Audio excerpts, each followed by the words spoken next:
If you're enjoying our content, make sure you like, subscribe, share our videos. We've also got a GCSE course running, a GCSE Masterclass to take your learning to the next level. So today we're going to learn about J.B. Priestley and socialism. A lot of students have been writing essays, and it's very apparent that they don't understand the roots of socialism. What does it really mean? So what we're going to explore today is AO3 context, J.B. Priestley and socialism. What is it that he really did to contribute to establishing a better society and the impacts of this society we see around us today? So let's get straight into it. If you look at this idea, so his vision as a playwright and from all of the other works that he did, if we think about socialism, the definition is a means of production owned by society, not individuals or corporations. So it's this idea that whatever is produced within society is spread amongst the people so that everyone's able to reap the benefits of it. Whereas today and in the past, you had systems in place where those that were pushing or owned the businesses, they would be the ones who benefit from it. So it would result in exploitation of the working class, cheap labor, and it would cause a lot of divisions within society and a greater social hierarchy. Priestley promoted this idea of unity through society. Through his political actions, he established the Commonwealth Party. He led this party and he wanted to reduce the social divisions within society. So the values of socialism promote equality. We then see he influenced the establishment of the welfare state. He advocated for free healthcare, social housing, and free education, and a whole reform of the education system. Priestley had an input into all of this. And if we bring it into today's world, we see the establishment of the NHS, we see free school, we see council housing, social housing being provided for people. So he contributed to all of this. So this is him as a person. This is what he stood for. And other information that we know, Priestley rejected knighthood. So it's argued that he didn't want to be tied to a title or engrossed in political connections. He wanted his name to be remembered for a bigger cause.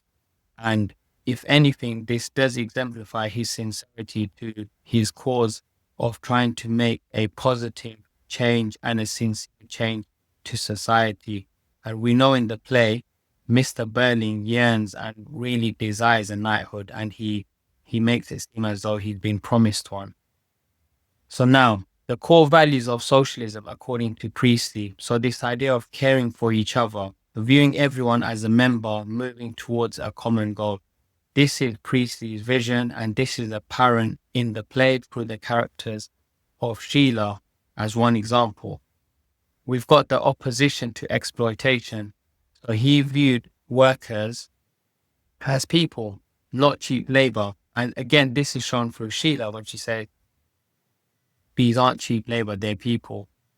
And if we look at the mindset that he wanted to promote, is this idea of responsibility, accountability. Every individual shares consequences and must remember their role within this bigger system. And if you look at the quote where he says, we're members of one body, this idea of members, every person is connected to each other. So my action will have a knock-on effect on the action of others and ultimately will affect society. So if we're collectively responsible for each other and we have that awareness, then thus we create a better society, one that's more prosperous and one that will run for bigger causes. So now, this idea of caring for each other, this idea of seeing everyone as a member in unison, working towards a common goal, that's something that you need to discuss in your essay. Priestley opposed capitalism, the character of the inspector.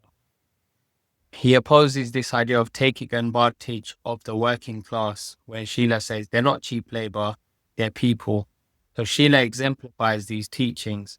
And again, this idea of promoting responsibility and accountability, he directly addresses the Burlings, a family built on prestige and wealth. and says, each of you helped to kill her. Remember that, never forget it. So you can explore his harsh tone, the short sentences, the snappy message. Ultimately, he doesn't hold back. There's a lot of imperatives in remember, never forget. It's like a parent addressing a child, but this is the inspector who's from perhaps the working class, and he's putting those in the hierarchy above him back into their place. So it's a harsh, stern tone.